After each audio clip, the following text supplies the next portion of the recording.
Hey guys, I'm like a quick check. I hope you can hear me. Yesterday, I did a live stream on how to BioRegion part one. I literally did a 40-minute live stream showcasing how you can do bioregionalism using just your phone camera and AI. And unfortunately, the voice didn't get recorded. So I'm really hoping my voice is getting recorded. I'm really hoping my voice is getting recorded. There's no way for me to check right now, but see after this live stream is over. So today, what we're going to do is we're going to do part two, and we're going to do a bit more like I'd love to give you like three things that you can do to like promote your bioregion, like everything that your bioregion has got to offer. So before we go into what what to promote in your bioregion, I think let's talk about what is bioregionalism. So the world today is divided by uh, political boundaries. There's a division between US and Canada. It's literally when I go from Vancouver to Seattle, there's literally nothing that changes except that there's a border in the middle, and there are customs officials on both sides who just check your paperwork and let you go in. So this is like a political border, right? But the land on either side is exactly the same. The trees that grow are the same. The animals that are found are the same. The mushrooms, flowers, berries. There's so much like commonness that's there between in the Pacific Northwest, especially like Seattle to Vancouver.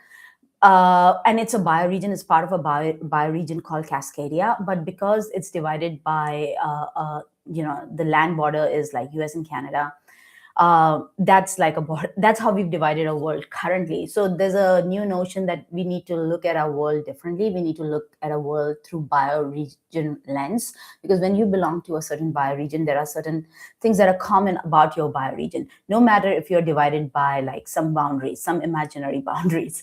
So for instance, I gave this example yesterday, but maybe people couldn't hear me.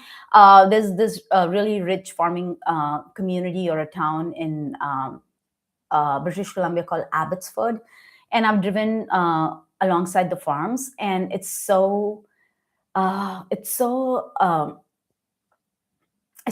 to see that on the other side there's a barbed wire, and on the other side there are farms, and those farms belong to in the United States, and the farms on the other side belong to Canada. And people in the evening literally come and stand on either side of the barbed wires and they chit chat. It's so funny, and things change. You go from Canada to US, like there are so many things that change. Canada has free healthcare, US doesn't have. There are so many little things that change, right? Like even how the weather, like we measure weather in Celsius, in US it's Fahrenheit. So things change so drastically.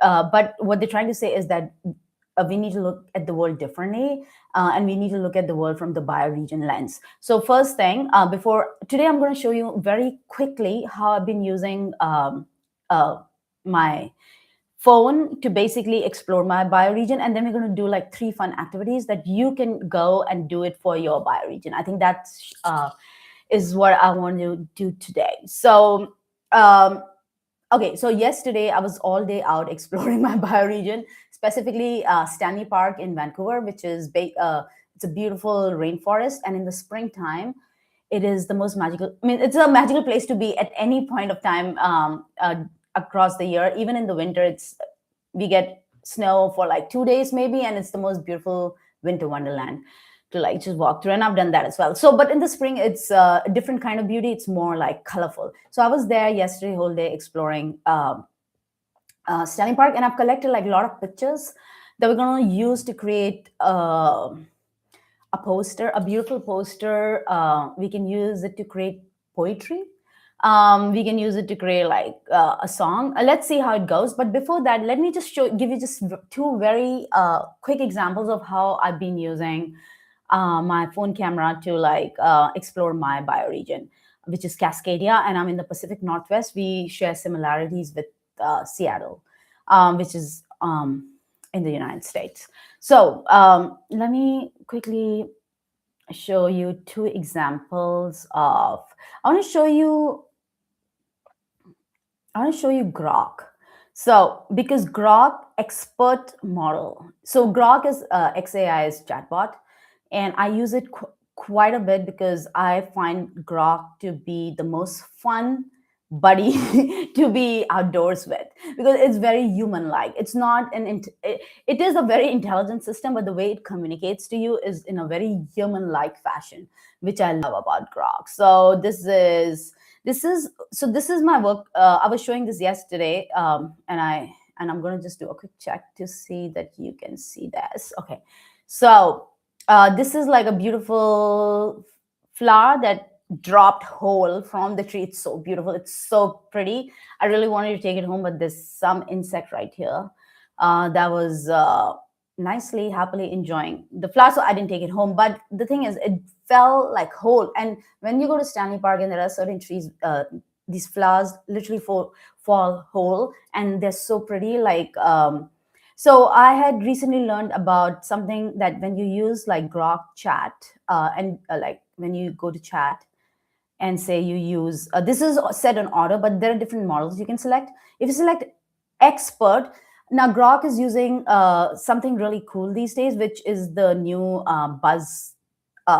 buzzworthy thing in the AI community, which is that they use something called agentic thinking. So when you ask Grok a question, what they do is they break down that question into smaller parts and they assign it to different AI agents.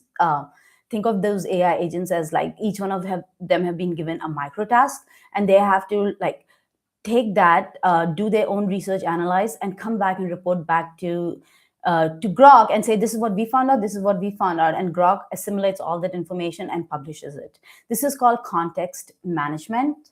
This is called context management, and this is the latest thing. At grantorb.com, which is my AI startup where we use AI to write grants in like less than 5 minutes and write winning grant proposals. We've been using context management since 2024, but context management has become a really has become popular recently. Like in, I would say, late 2025 is when Shopify CEO tweeted out saying context management is the new whatever something. Basically, he learned about context management and now how they're using it at Shopify. But we at grantorb.com has been using it from day one.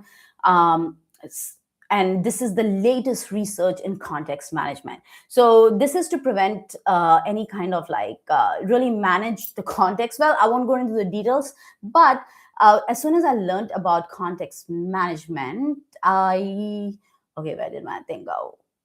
This. So my AI engineers fed me this information about context management and how the latest thing in context management is like using different agents in the same context, and then those agents goes and finds answers. So I wanted to test that out, and I used this as an example, and I said, how can this flower be preserved? And you know, it obviously came up with lots of this thing, but if you see the thoughts, and these are like all the thoughts of Grok, what it did in the background is basically assigned to different agents. But this is, you don't need to know any of this. This is the latest AI information that I've consumed that I feel I need to share it with you also, because you should know that you can start trusting AI. It's not hallucinating and whatever other common misconceptions about AI, because there's a lot of research going in terms of like really extracting the best ways from these large language models to like do tasks in the most factual, scientific way, you know, so you can start trusting it. Your work is to review it. But anyways, so this flower, it basically assigned it to multiple agents and came up with an answer. So this is one of the ways, like if things you find in the nature and you're curious about it, like what can you do, how you can upcycle it, or can you take it home and take care of it? Like if you found an injured bird or something, what should I do? Easy things, like just snap a picture, put it into Grok and ask. So this is one. I just want to show you this one as well. So this is basically, oh, sorry, I'm gonna like mute this, but this is like, I snapped a picture of a mushroom and I put it into where I live. There are tons of mushrooms that grow. Some mushrooms grow on wood, some mushrooms come out from the ground. And so this was the mushroom. I just snapped a picture. I put it into Grok. And I used the camera within the Grok app. I didn't first snap the picture and then paste it. I just opened Grok app, and you can take photos directly from there. And I said, what kind of mushroom is this? And it's a turkey tail, I think. Yeah, that's the mushroom. This is like mushroom identification. I just want to see the name. I think it's the turkey tail. Yeah. So see, I learned about this mushroom. I didn't know about it. So this is one. And then I want to like quickly share another one, which is a very interesting one, which is, okay, if I do this, it's going to blast the volume again. No. So, okay. So this is about this something that, like in Vancouver, trees grow moss because it rains a lot. And there was something like bubbly, whitish thing at the base of the tree that I was very inquisitive to know what that is. It was very foamy, like watery foam kind of stuff. So I basically, again, took the picture through the camera app inside Grok and asked Grok to like analyze it, like what is this, what's happening here. And I'm using expert right now, but you know what, for these kind of visual reasoning stuff, you can even use fast models. You don't need to throw so much compute. You don't need to have like 5 agents figuring it out. Those agentic thinking tasks are for more complex problems, like more complex. Like think of it like you just dumped your entire meeting notes, and now you want AI agents to decipher that into like what were the common themes that were discussed, who should be, like what should be the next follow-up steps, what should be the micro tasks, those kind of like big complex problems. But here we're not solving any of those big complex problems. We're just asking AI to look at the picture and find out. But I've been using expert just to see the thinking, how many agents get assigned. Maybe that's what I want to know. How many sub agents get assigned to my task? This is what I've been trying to do. But anyways, the thing is that the foam is basically, it's called the bubble bath. It's some soapy thingy. Because it rains so much and the moss absorbs the water. By the time it like goes down the tree, it collects good nutrients, bad nutrients, everything collects and creates like a soap thingy in the bottom, which again, like it cleanses the tree and it creates an environment, conducive environment for other plants and flowers to just take root on the tree's bark. You don't need to have soil. It doesn't have to be connected to soil. It can just grow out from the moss. Like I've seen cherry blossoms growing out straight from the tree bark. I've seen ferns growing out straight from the tree bark. Nobody goes and plants them. It just happens in nature naturally. So this is one example. Now I'm going to show you like how you can use say you went out and you didn't want to be disturbed by AI. You want to be totally like immerse yourself in like in nature. You don't want to like use chatbot every time, pull out your phone time. So that's totally understandable. What I'm going to do is I'm going to like show you what you can do is you can just snap pictures of when you were out. And let me share this tab. Okay, so I'm going to like, this is something that I have taken a picture of a beautiful flower that just came out in the spring, like 2 days ago. I just want to know, I can just say something like found in Vancouver. What flower is this? So basically, you don't have to live engage with AI when you're out in nature. You can even just snap pictures and like do inquiry later. So that's one way to like understand your bioregion. Anything like that's interesting in the nature, you can just take pictures and like understand it. So they say the flower in your photo is hollyhock, a classic garden plant, very common in Vancouver and the Pacific Northwest. Key matching features from your image is the deep maroon, purple, red petals, prominent central seed head, and then whatever. So this is one. So this is one example. What you can also do is that I'm going to share another tab. This is a very interesting one. So let me see if you can see me. I gave this example yesterday, how you can also do research, like, or you can understand concepts. So for instance, this is one of my customers, Grant of customers visiting from Toronto. And I took her out to Stanley Park for a walk. This is what I do with my customers. Come, let's go for a walk in the forest. And then we were out the whole day, and she found this tree let's enlarge this. She found this tree and she started hugging the tree. Like, look how big this tree is. So what I did yesterday, and which my voice didn't get recorded, is basically ask the AI, are trees still logged? I want to first figure out, are trees still logged, and I wanted to say why is she going crazy, but I said why is going crazy. But you know what? You've already put the image in here. So AI has two contexts. It has the image context and it has a text context. So the image context is pretty strong. Why is going crazy hugging the tree, seeking blessings? She was literally seeking blessings. She was like, God bless, a tree bless me, and y'all are like, ancestors and all of that stuff. So anyways, this was my query. And then what I found out was that trees used to be logged before, but now the traditional commercial logging is not there. As of early 2026, Stanley Park is in the final phases of a massive tree removal project. So they're purposely removing trees. And the causes are these: an outbreak of the hemlock looper moth, to prevent wildfires and protect public safety from falling branches. The city has been removing about 11,000 high-risk trees. So it's tree management now. You're literally managing the trees, because sometimes what happens is like they either just fall because they're weak, or they get infected by something. And if it gets infected, the infection spreads. So basically that kind of logging, the commercial logging, doesn't exist. So if like yesterday I was at Stanley Park and I saw a big gigantic tree fallen, I knew exactly that there's a reason why it's fallen here.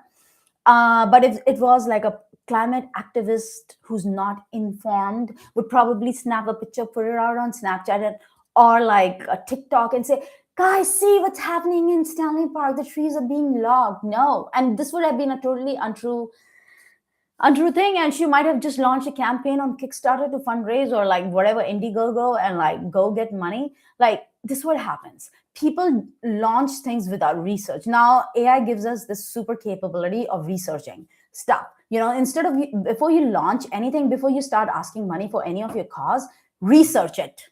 Number one thing. Sorry if I'm angry, because my sector does things like this, and it leads to like a wastage of resources when money can go towards more credible, causes that really need money. Anyways, the tree, then it said, are trees still logged and why is she going crazy? So that the AI answered that part. And then the second part was grounding and forest bathing. There's a psychological reason it feels good. The Japanese practice of forest bathing suggests that spending time around trees lower blood pressure and reduces cortisol. Then seeking blessings, cultural and spiritual. And now I know she's Punjabi Sikh from India, who was born in Iran. Very interesting story. So the idea of seeking a blessing from a tree is an ancient practice found in many cultures. Vriksha Puja. In Indian traditions, trees are seen as deities or living gods that provide shade, air, and protection. Hugging them is a ritual of gratitude. And fun fact, the tree in your photo is likely a survivor of the Great Fire of 1886. It has quite literally seen it all, which makes it a pretty reliable source for a blessing. So that's why she was going crazy hugging the tree. So these were the examples that I wanted to show you. But let's do some fun stuff today. Like, I hope you can see my screen showing you fun stuff. Let's create an image first. I want to say, create a cool poster of all the spring flowers that appear in Stanley Park. And Stanley Park is huge. It's huge, but let's see what it comes up. Create a cool poster of all spring flowers that appear in Stanley Park. Let's just say this, and let's use a different model. Maybe I wanted to think a little bit. I'll use a thinking model. I don't know why. For sometimes fast is fast. Like it won't take time to think. It'll just utter the answer. Like it's rapid. While the thinking models take time to break down the query and like do step-by-step thinking. So it's defining the vision and all that. So I feel like you get better output. But when your queries are very simple, like, what is this tree? Like, just use fast. Fast knows everything.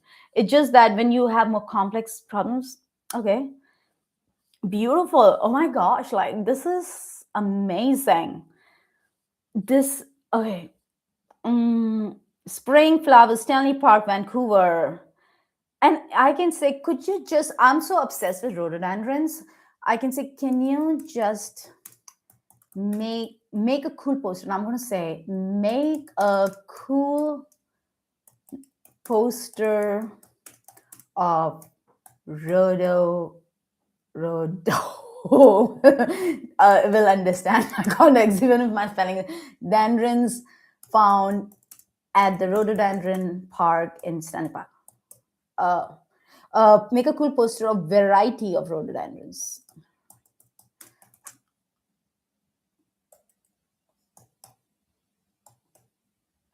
Dendron of a Stanley Park garden.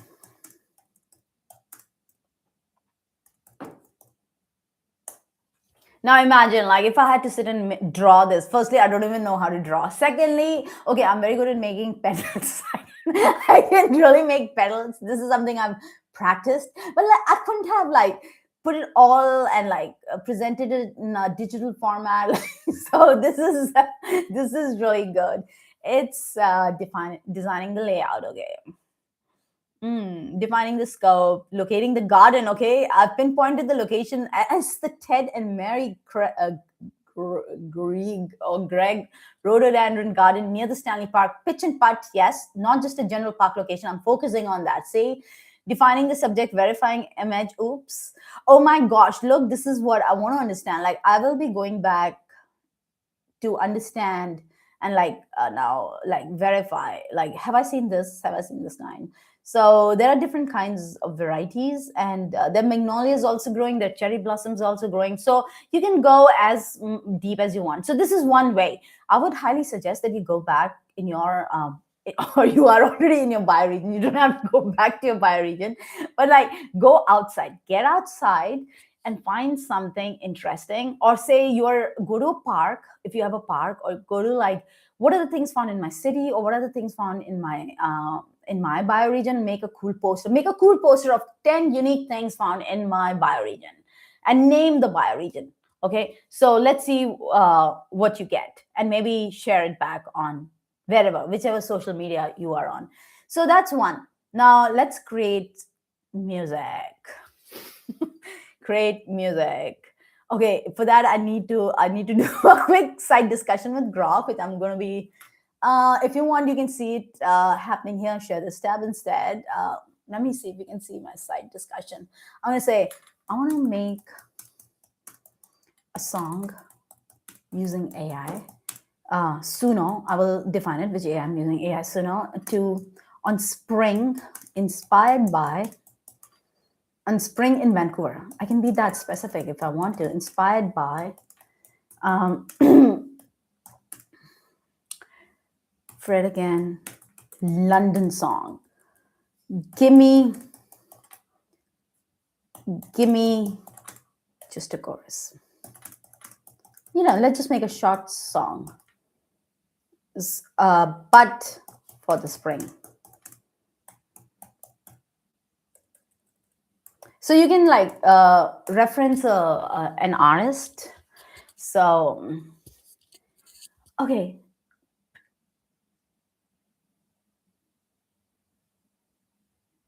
Cherry clouds, they overflow my life. Okay.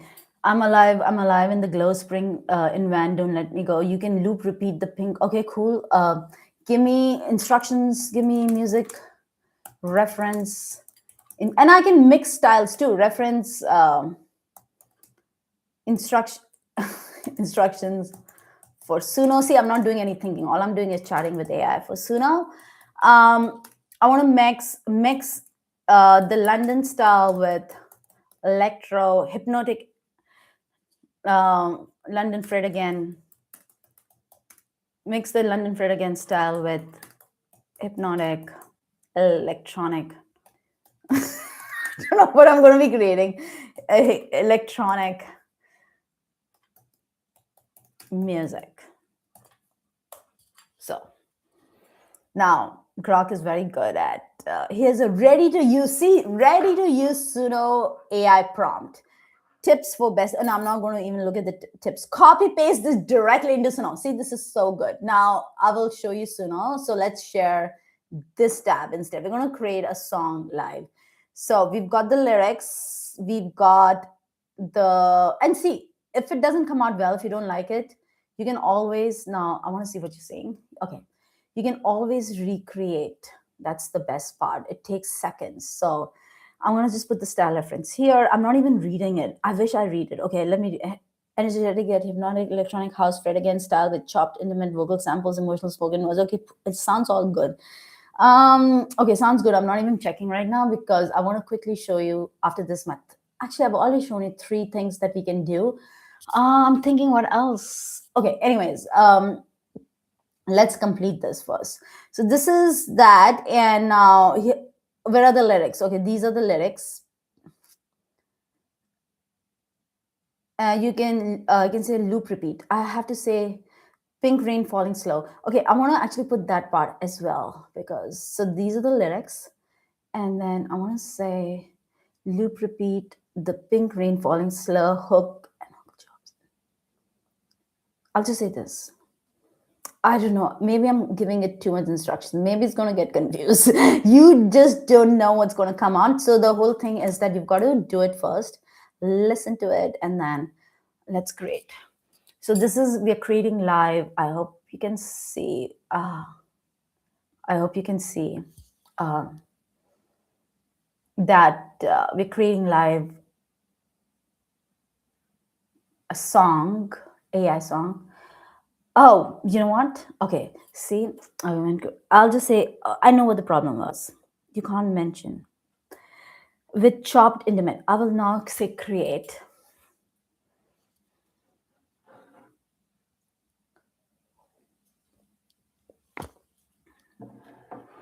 It's going to create.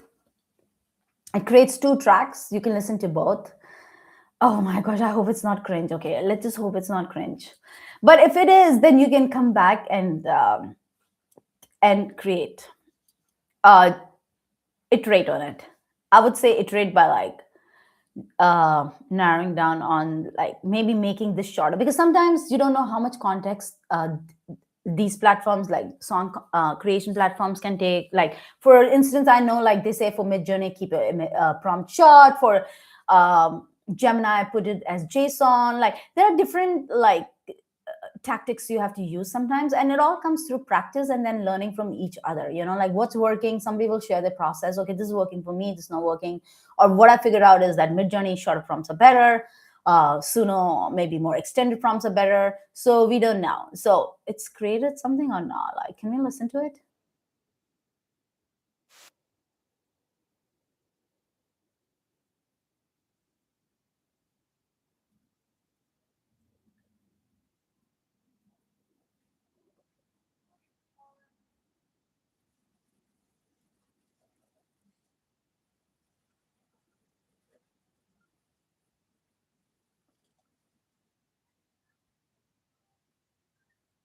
Okay, this is good, I kind of like it. Okay, let's listen to this. It's not cringe.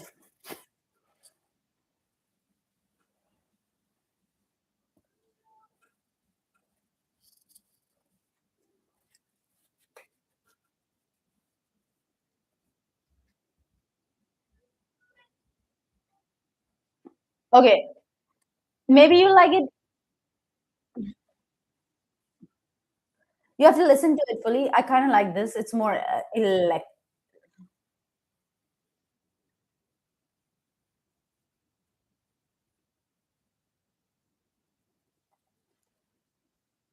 Oh, you know what? Always mention the limit. Okay, you know what? With Suno, mention the duration. You don't want it more than like 30 seconds longer, this or that, because it literally created like, if I show you, like this is 1 minute 45 seconds. This is like literally 3 minutes. Who's going to listen to like a 3 minute song? Like,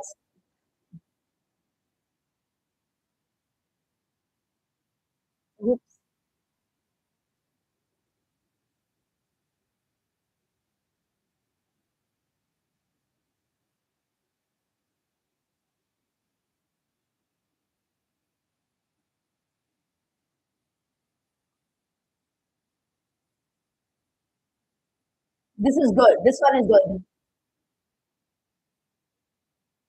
Oh my God, this is really good. Actually, I'm going to share this, publish this. It's really good. Okay, so this is one, and let's just show you another smart thing to do. Other ideas for you, other things that you can do. You can create like, oh, I would love to like create a story based on like. Okay, I'm gonna dump three pictures into maybe I'm gonna dump few pictures into Grok, into Gemini right now. I'm gonna create a story, a short story. Oh, okay. I know. We're going to create a short story mm, based on an image. I'm going to dump this image.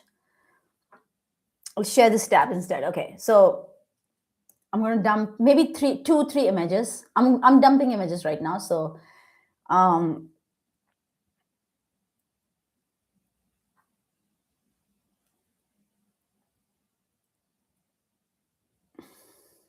sorry. Wait, I need to like, I'm finding images to dump.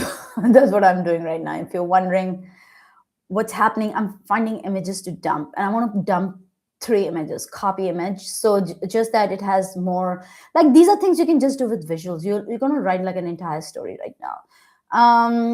And then I want to like take one more image maybe just to like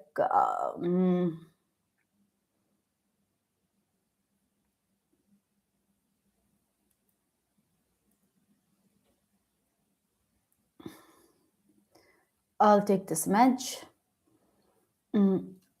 So I've got like three images in here. Write me oops, Gemini, write me a short story. I don't want it to be too long. Short story on, or I can ask it to write a poetry too, but let's write a short story that's filled with suspense using pens and ends on a cliffhanger. No, I don't know. Okay, let's fill with suspense and mystery using these three images. Oh gosh, let's see what it comes up with. Oh man, please. Okay, let's make it thinking.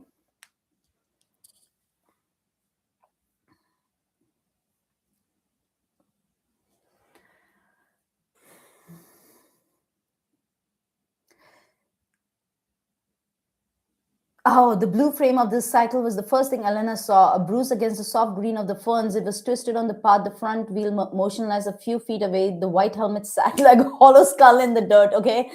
Elena's pulse hammered against her throat. She followed a trail of vibrant pink rhododendrons, but they hadn't fallen naturally. They were crushed into the mulch, forming a frantic, jagged path into the deeper, thicker thicket. Her own white sneakers felt heavy. Oh my gosh, this is very suspenseful. This is a murder case happening, murder mystery. This is murder mystery happening ahead. Okay, let's see what's happening. She stopped where the pedal trail ended and felt a cold prickle at the base of her neck. Slowly, Elena tilted her head back, high above, wedged in the skeletal branches of an ancient tree. Oh my gosh, I like the ancient twist to it, sat a massive tangle nest. It was far too larger for any bird native to to these woods. As she stared up through her dark lenses, something glinted within the mess of twigs and hair, a flash of silver that looked hauntingly like the watch her husband had been wearing when he left for his ride that morning. Then the branches above her began to tremble. Oh my gosh, like this is okay, it does give you the chills, right? Oh my god, that was a bit chilling, wasn't it? Totally, totally. Take a notch down. Anyways, this is what am I using? Okay, see, Gemini can also be funny.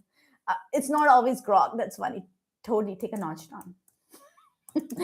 Oh, or make it more suspenseful.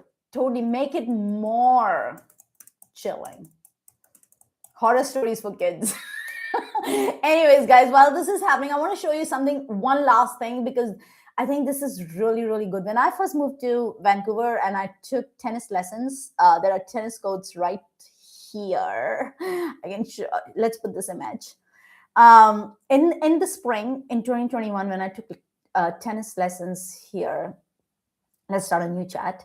There are these gigantic trees, and there are gigantic nests in those trees, and the birds in those trees were like so annoying. You could barely hear the instructor. So, anyways, tell me about. So this is the oops. Let's put the image first.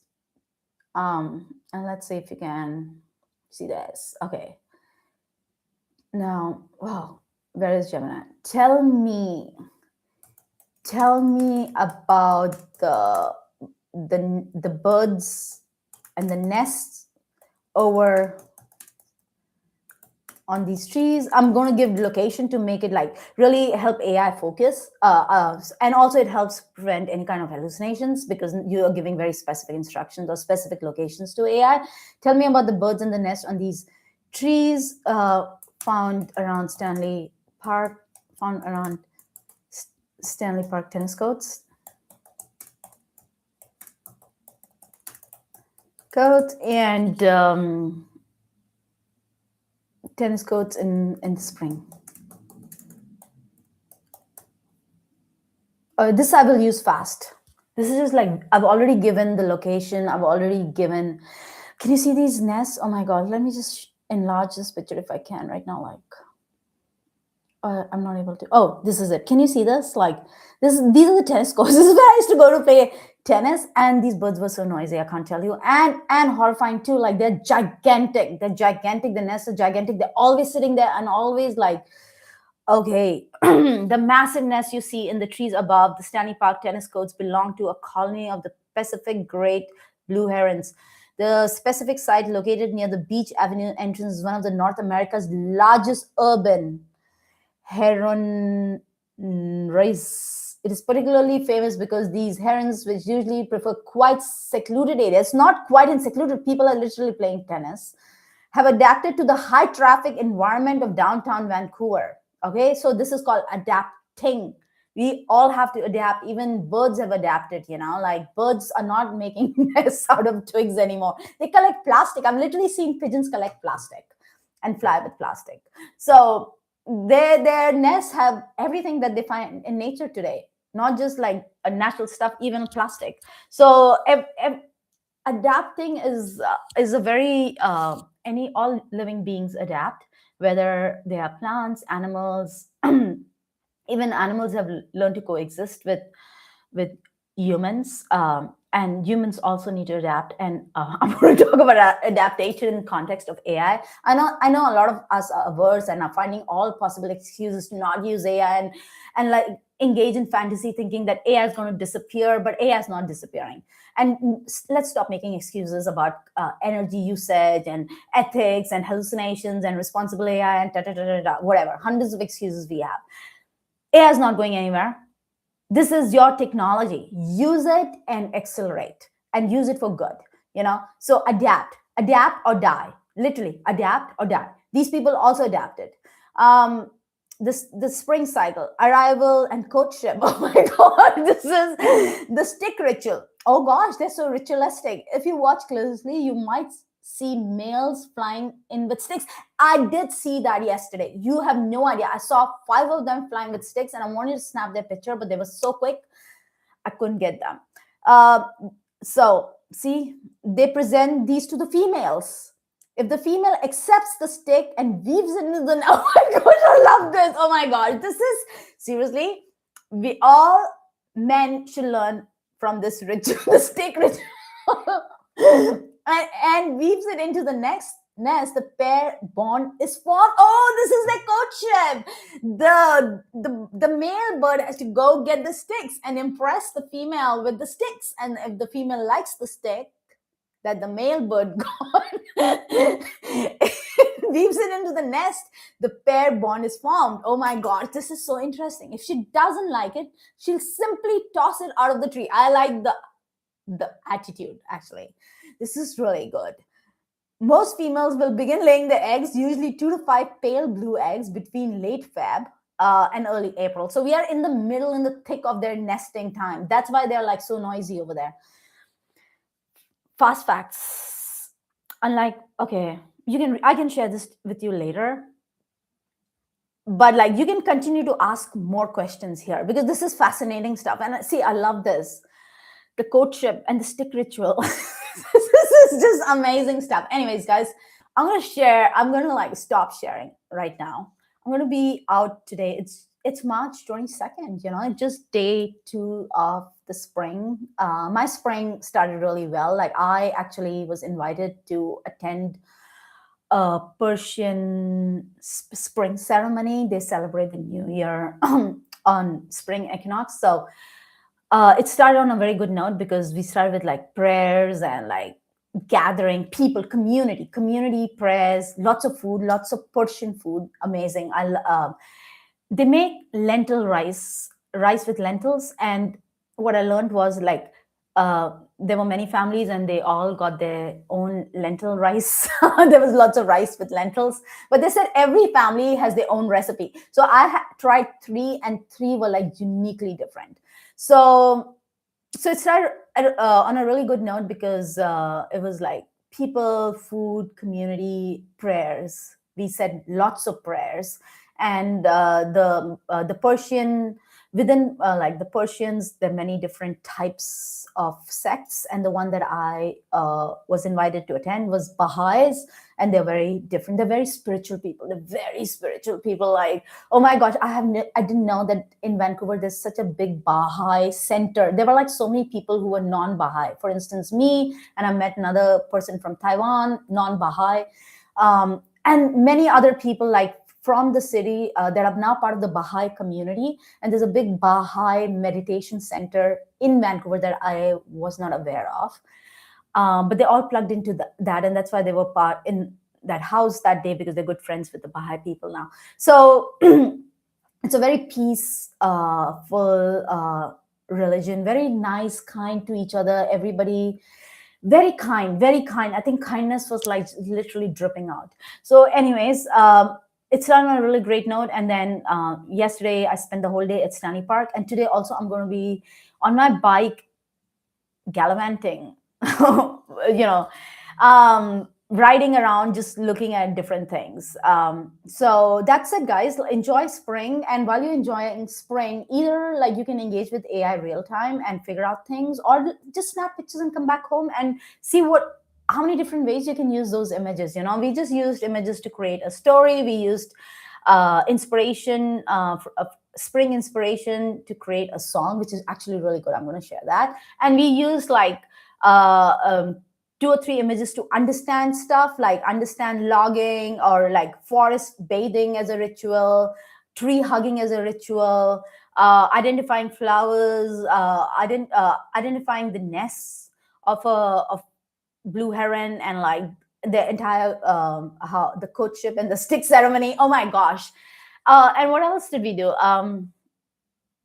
Yeah, like we did so many things today, like more doing and less showing.